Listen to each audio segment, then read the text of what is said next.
Entre el 70 a 75% de los pacientes que ingresan en un centro de adicciones padecen además otro tipo de trastorno, como por ejemplo el TDAH, trastorno límite de personalidad, depresión, incluso hasta enfermedades mentales más graves, como puede ser la bipolaridad o la esquizofrenia.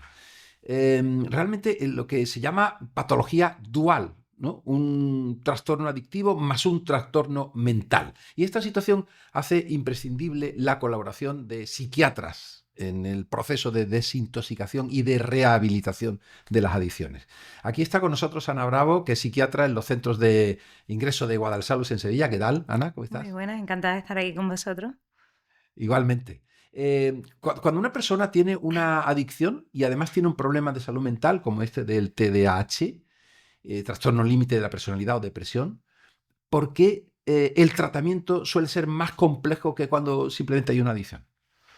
Bueno, es algo habitual que encontramos en los centros de desintoxicación y que además es cada vez más frecuente Ujú. y muchos de esos pacientes recurren a los tóxicos por esos problemas que tienen Claro. de base, digamos, el trastorno de, como has dicho, de hiperactividad o atención, van buscando esa calma en el tóxico y si solo me centro en quitarle el tóxico y no le ayudo con lo que está de base, es Claro. mucho más probable que esa persona vuelva a recurrir al tóxico. Ujú. Entonces, si le damos ese tratamiento de base, le va a resultar mucho más fácil dejar a un lado los Claro, tóxicos. claro. ¿Y qué suele pasar cuando estas dos cosas no se tienen en cuenta desde el principio? Pues en este caso, por ejemplo, como te he explicado, ¿no? A lo mejor nos centramos nada más que en el tratamiento del tóxico, el paciente se desintoxica, pero la recaída es mucho más frecuente o incluso algunos de esos problemas que está presentando con el trastorno de inestabilidad o el Ujú. trastorno psicótico hacen que no termine el tratamiento Claro, bueno, abandonen de forma claro. más frecuente. Claro. Y en el caso del TDAH, muchas personas llegan a la adicción buscando calmar la impulsividad, por ejemplo, la ansiedad o la dificultad para concentrarse, ¿no?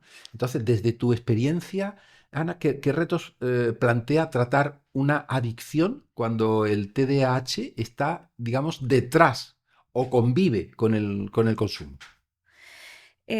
Bueno, nosotros lo que recomendamos es, bueno, después de hacer la evaluación y hacer un buen diagnóstico, es hacer también el tratamiento del déficit de atención. Así, de alguna forma, a la persona le resulta mucho más sencillo controlar esa impulsividad y así terminar el tratamiento y le resulta mucho más fácil no recaer, no tener Ujú, las recaídas conductuales y las recaídas en los tóxicos. ujú. Y la evaluación, el diagnóstico y el tratamiento es esencial, ¿no? Claro. Y la combinación de adicción y trastorno límite de la personalidad, por ejemplo, supongo que generas muchísimo sufrimiento, ¿no? En una persona, tanto en la persona como en el que lo sufre, como en el entorno, ¿no? La familia, los amigos.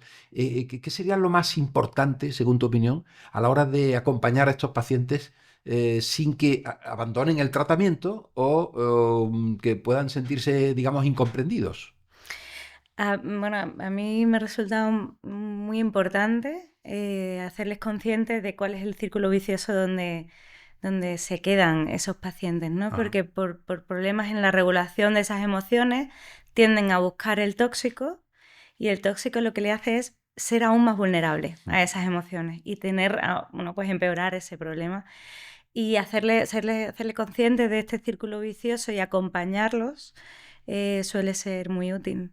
Mm, Y además es una cosa que nos encontramos muchísimo en los centros de desintoxicación, ¿no? ujú. La combinación del trastorno de inestabilidad emocional y el consumo de tóxicos, porque como te he explicado, es algo que suelen usar estos pacientes para regularse Ya, cuando no tienen esa capacidad claro.